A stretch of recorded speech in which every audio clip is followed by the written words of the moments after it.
All right, how's everyone doing today? Welcome to my channel. This is an educational channel, and we check out great theories of everything, ancient and modern, and do deep dives into them. Try to figure out how to use them to the best of our ability.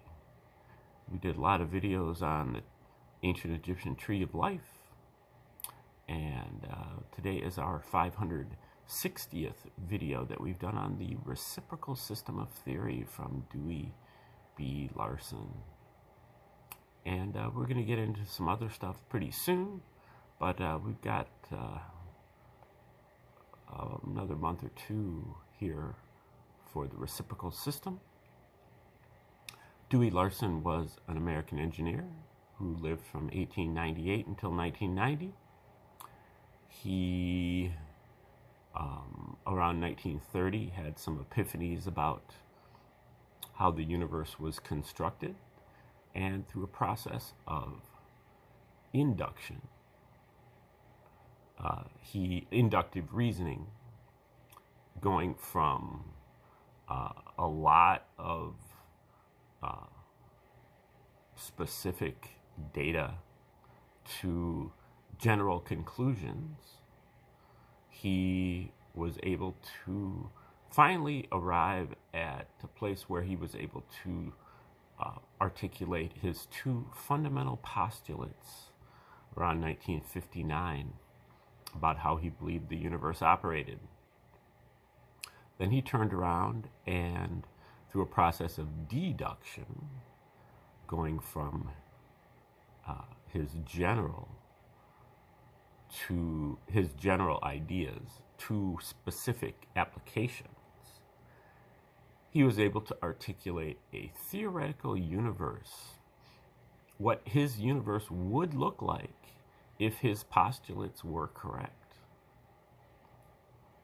And then he compared his theoretical universe with the so-called empirical universe of modern science.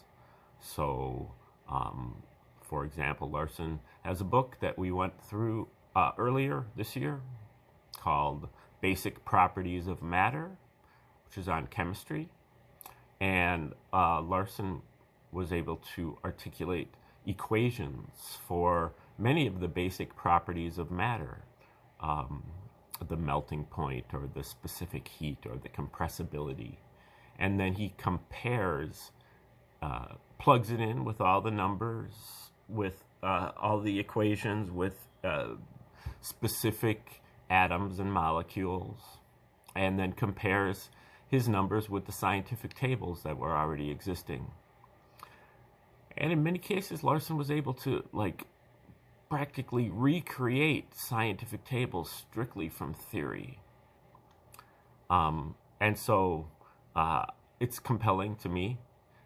Larson was one of the few scientists. There have been others in the past, Rene Descartes and Thomas Hobbes, but Larson was one of the few scientists who have attempted to found their cosmology on motion. Okay, so the universe is not made out of matter, it's not made out of energy, it's not made out of force, but it is made out of motion. And for Larson, he probably made more headway than these other people because he was able to define motion as the relationship between space and time. That is a reciprocal relationship. Basically, all motion is a fraction, with space or time as the numerator and time or space as the denominator. You can think of speed.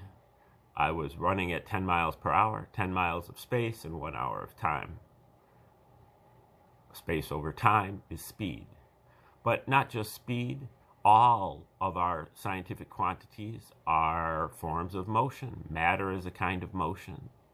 Energy is a kind of motion. Force is a kind of motion. Pressure is a kind of motion.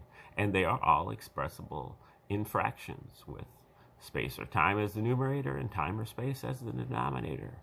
Space or time can have multiple exponents. And then Larson also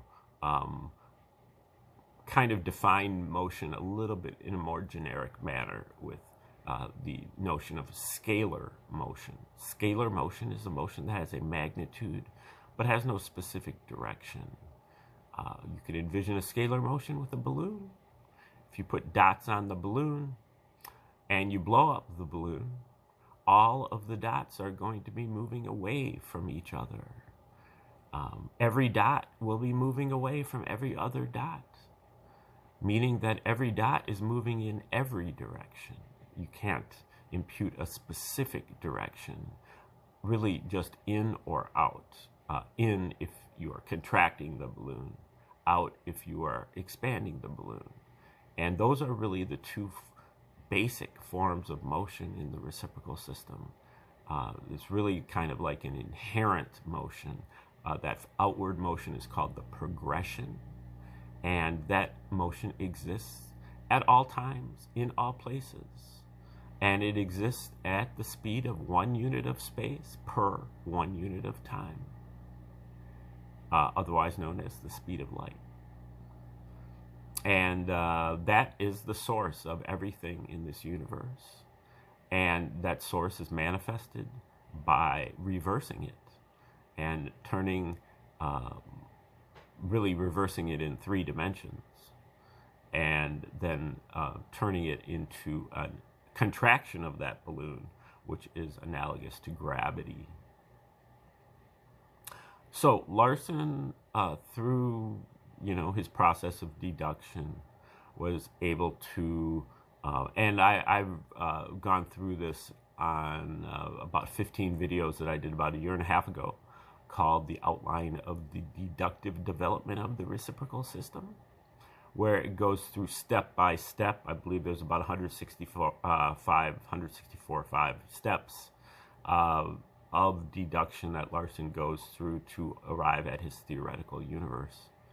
And sorry, I don't understand all of it, but you can at least kind of go through step by step. And Larson was able to write books on chemistry, physics, astronomy, astrophysics, and some other subjects, including metaphysics, philosophy, religion, psychology, biology, and he also wrote 2 books on economics. And we're checking out one of those books today that's called The Road to Permanent Prosperity. And all of his books are based on the same fundamental theory. So we start here with the concept of motion. The economic system is a system of motion. And the 2 reciprocal aspects of this motion are production and consumption, or really purchasing power and goods. Production, you produce goods, but when you exchange them, they turn into purchasing power. When you consume them, when you produce them, they're purchasing power. When you consume them, they are goods. And Larson strips away many of the complicating factors of economics, and also the sociological factors, and gets down to the scientific aspects of it. Starts off with the basic iron law of economics, which is work or starve. You have to produce something, or else you're going to starve to death.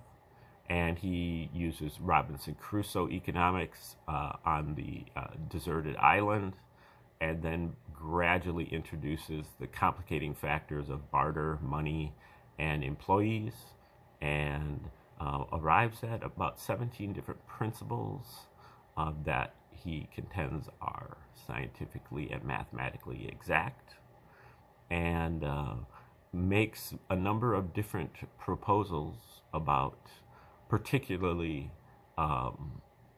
about kind of leveling off the boom and bust cycles, so that we have a prosperous nation, prosperous economy, without having to go through things like depressions or even recessions. And he contends, after writing up a flowchart about how the economic system operates, that government meddling in certain aspects of the economy can smooth out all of those booms and busts and lead to a perpetually prosperous nation. We are about to start chapter 17 of this book, which is called The Dollar Abroad. Now, if you'd like to start with chapter 1, you probably want to go back about 6 weeks in the archives and start from the top. If you'd like a little bit more description about how the reciprocal system operates, check out any of my first 474 videos on the subject. But for now, we're going to start The Dollar Abroad, chapter 17. As explained in chapter 15, continued experience with the use of intrinsic money during the early stages of the development of international trade resulted in the gradual elimination of the less satisfactory kinds of money, goods, and eventually led to general acceptance of gold as the primary form of money. The next development in the nations with the principal trading roles was to put their respective currencies on a gold standard by making them convertible to gold at fixed rates. The exchange rates, the values of each currency in terms of each of the others, were thus restricted to a narrow range of variation determined by the cost of shipping gold. If the value of the British pound in terms of dollars, for example, rose above the higher limit, the gold export point, dollars were exchanged for gold, and the gold was shipped to England. Similarly, if the value of the pound dropped to the lower limit, the gold import point, it became profitable to exchange pounds for gold in England and ship the gold to the United States. Even within the relatively narrow range between the gold import and export points, the variation in exchanging values had a substantial regulating effect on international trade and indirectly on the domestic economies in all of the trading nations. A decrease in the exchange value of the dollar reduced the cost of U.S. goods in terms of foreign currencies and thus stimulated exports. But these increased exports then increased the foreign demand for dollars with which to make payment, and this in turn raised the value of the dollar back toward the equilibrium point. If an unbalance one way or the other continued long enough to make transfer of gold necessary to settle the accounts, further regulation was accomplished by actions to conserve gold resources which were taken by the monetary authorities of the nations that were affected. But these self-regulating features of the gold standard mechanism were capable of operating only under a limited range of conditions. They were not adequate to deal with a large unbalance in the international accounts. The enormous purchases of American goods by foreign governments during World War I were far beyond the capacity of the exchange system to handle, and the gold standard was abandoned during this emergency. Attempts were made to revive it after the war, but in the meantime another obstacle had developed, the nature of which is not fully appreciated even yet. The value of gold under present-day conditions is purely arbitrary, and hence there is no inherent relationship between its value and that of the currency of a major nation such as the U.S. If they are not interconvertible, the two kinds of money are totally independent. If they are interconvertible, the government has enough control over the situation to be able to set the rate of conversion arbitrarily within rather wide limits. So far as the domestic economy is concerned, What this amounts to is setting an arbitrary value for gold in terms of goods, that is, establishing the real value of gold in the United States. The government of any other major nation, can likewise establish an arbitrary relation between its currency and gold, and thus define the real value of gold in that country. But if the currencies are convertible to gold, no two countries can establish different real values for gold, since this would simply drain all gold out of the country in which it had the lower value. The international gold standard is therefore feasible only if there is sufficient flexibility in the price systems of the different countries to permit the local price levels to adjust themselves to the international real value of gold. As brought out in the earlier discussion, the price level is determined in the production market. The production price must therefore be flexible, and since wages are the principal constituent of the production price, this means that the international gold standard can be maintained only if money wages in all countries are flexible enough to permit the general price level in each country to adjust itself to the international real value of gold, the value in terms of goods. In the era of the gold standard, this wage flexibility was a reality.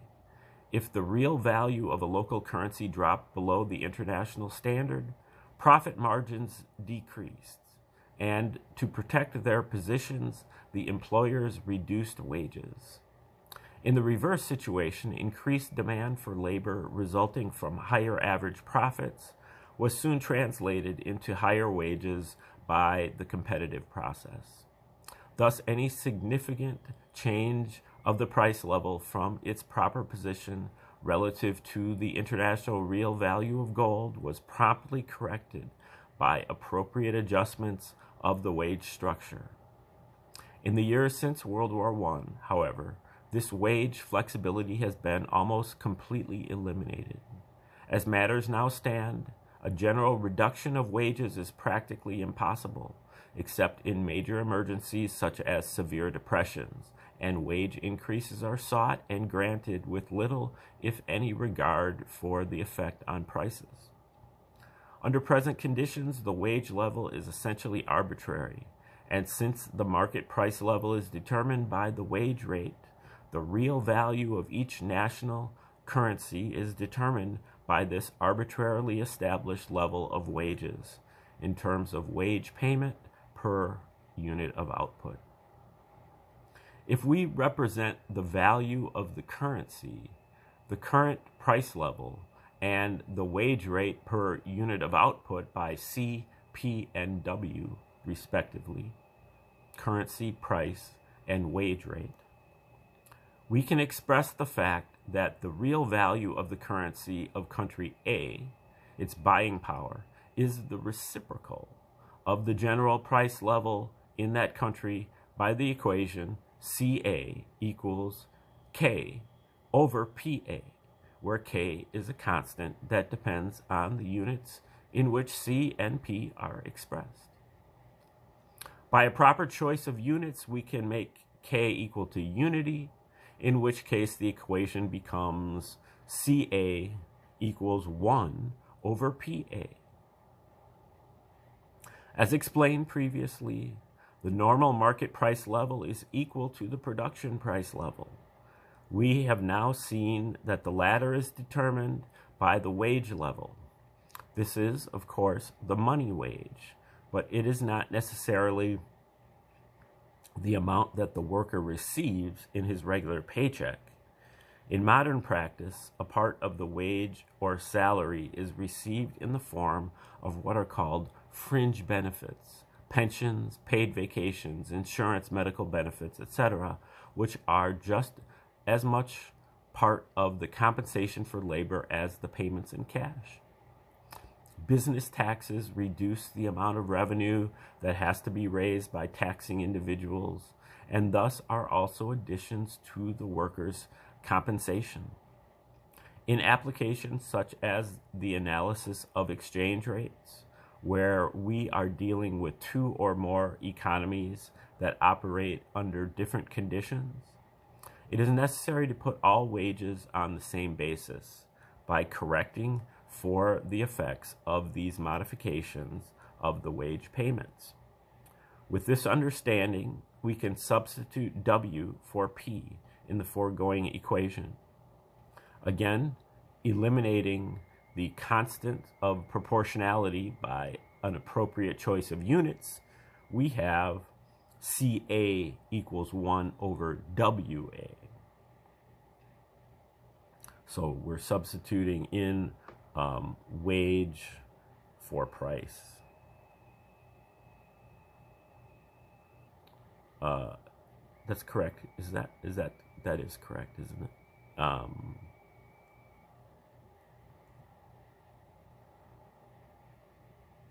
Yes. Okay. Sorry. What this equation says is that the real value of the currency varies inversely with the level of money wages per unit of output. That is, if the wage rate is reduced or if productivity increases while the time rate of wages remains constant, the real value of the currency increases. Whereas if the wages per unit of time are increased while productivity remains constant, the real value of the currency falls. The ratio of the real value of the currency in country A to the real value of the currency in country B, the exchange rate under conditions of free exchange, is equal to the inverse of the ratio of money wages per unit of output in the two countries. And so the formula CA over CB equals WB over WA. This equation shows that it is mathematically impossible to control the two ratios independently of each other. If the exchange rate, the ratio of the values of the two currencies, is fixed, as it is under the gold standard, this establishes the ratio to which the wage rates must conform. On the other hand, if wage rates are to be set by government decree or by bargaining or by any other process that does not reflect free market conditions, then the true ratio of values of the two currencies will necessarily fluctuate. Free convertibility to gold is impossible under such conditions, and fixed exchange rates can be maintained only by strict controls over currency transactions and over the black markets that inevitably spring up when government attempts to force economic transactions into an arbitrary pattern. Many economists have advocated a return to the gold standard as a means of overcoming some of the current problems of international trade and finance. But this is another of those instances in which the economists have centered their attention on the question as to what, in their opinion, should be done, to the exclusion of the question of what can be done. No one is naive enough to believe that it is possible to return to the former flexible wage policy, to again give the employers the power to make arbitrary adjustments of wages up or down to conform to market conditions. And without this, or some equivalent means of attaining cost flexibility, the international gold standard is an impossibility. Any one country could make its currency convertible to gold, but as long as wage rates are determined arbitrarily, rather than being allowed to adjust themselves to the markets, the real values of the various currencies cannot maintain the constant relation to each other that is the essence of the gold standard. Before World War I, the exchange ratio CA over CB was held constant by a fixed relationship between each currency and gold, and the wage ratio WB over WA had to conform. International finance was then on the gold standard. Now the wage ratio is determined by arbitrary actions in each country, and the true exchange ratio has to conform. As J.R. Hicks expressed it, we are now on the labor standard. It has to be either one or the other. It is mathematically impossible to apply an arbitrary control to both sides of the wage currency equation, and hence we cannot have both the labor standard and the gold standard. Furthermore, the same is true of any fixed exchange rate, irrespective of whether or not it is tied into gold. As long as wage rates are determined arbitrarily in each country, the ratio of the real values of the currencies will vary.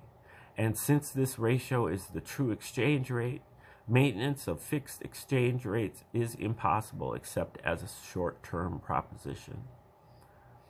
If the value of a country's currency drops in international exchange, the reason normally is that its money wage rates are too high relative to its productivity, and its price structure on the basis of the official exchange rate is therefore excessive, which encourages imports and discourages exports. If the exchange rate is permitted to drop, this corrects the situation by increasing exports and reducing imports, thereby leading to a new exchange equilibrium at a more realistic level. But if an attempt is made to hold the exchange rate at the high official level, the excess of imports continues and the problem becomes more acute. It is unfortunate that this purely factual question as to the value of a currency should be so closely identified in governmental thinking with the matter of national prestige. There is a rather general impression that a decrease in the exchange rate of a country's currency indicates a weakening of international confidence in the soundness of the currency and of the national economy which it serves. In some cases, this is all too true, where a government tries to live beyond its means and resorts to excessive borrowing or to currency issues to obtain the funds that it cannot get from taxation or other legitimate sources of revenue, confidence in that country's currency is undermined and its exchange rate falls. But this is not the usual reason for fluctuations in the exchange rates. Every currency has a real value, a buying power in terms of goods, and since that buying power continually changes because of wage adjustments, technological improvements, etc., the real value of the currency likewise changes. All that the fluctuations of the exchange rates normally mean is that these rates are following the ratios of the real values. Confidence has nothing to do with this. No matter how sound a currency may be at its real value, one cannot have confidence that it can be artificially maintained at a point above that real value. While the reasons for the inability to maintain fixed exchange rates are still not generally understood, as the continued high level of support for a return to the gold standard demonstrates, it is recognized that the attempts to maintain fixed rates have failed. As matters now stand, therefore, the rates are being allowed to float at the ratios determined by the markets. Nations that are experiencing financial difficulties do set official rates of exchange and prohibit currency transactions at other rates. But this policy is not very successful. It not only impedes trade with other nations, but also leads to the growth of a black market in which currencies are exchanged at illegal rates that are closer to the true relative values. The abolition of fixed exchange rates by the major trading nations occurred only after a great deal of opposition was overcome. This is not the kind of an action that encounters any serious opposition from the general public. there are a few places where the exchange fluctuations are quite visible. The relative level of the US and Canadian dollars, for instance, has a substantial effect on business relations on both sides of the border. Tourists and other travelers are also very conscious of any change in the value of their money. But the effects of variations in the exchange rates are not usually visible to the general public, and there is no general interest in how they are determined. The opposition to free exchange rates comes mainly from government agencies, which are overly concerned with the prestige aspect, and from special groups such as the bankers who feel that their operations are facilitated by the existence of fixed exchange rates. These opponents warned of dire consequences if their opposition was overruled. Quote, devaluation or adoption of floating exchange rates, the American Bankers Association said, while the change to floating rates was under consideration, quote, would do irreparable damage to the international monetary system and to economic, military, and political strength of the entire free world, end quote. As so often happens in economic affairs, however, all that this amounts to is an emotional statement with no factual backing. There is no theoretical reason why there should be any disadvantage in allowing the exchange rates to reflect the real value of each currency rather than a fictitious value set arbitrarily by some government agency, and experience has flatly contradicted the gloomy predictions emanating from the bankers. It may be of interest to note that Keynes was favorably disposed toward freely floating rates. As reported by Harris, quote, Keynes contended that in a world of economic rigidities, particularly in wages and prices, the economy must give somewhere, and the most likely area is the exchange rate. Okay, we're going to stop it right there and resume tomorrow with the second part of this chapter on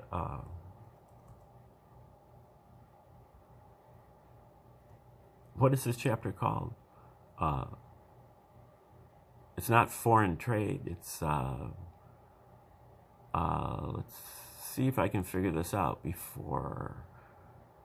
The Dollar Abroad is the name of the chapter, and we'll resume that tomorrow when we come back.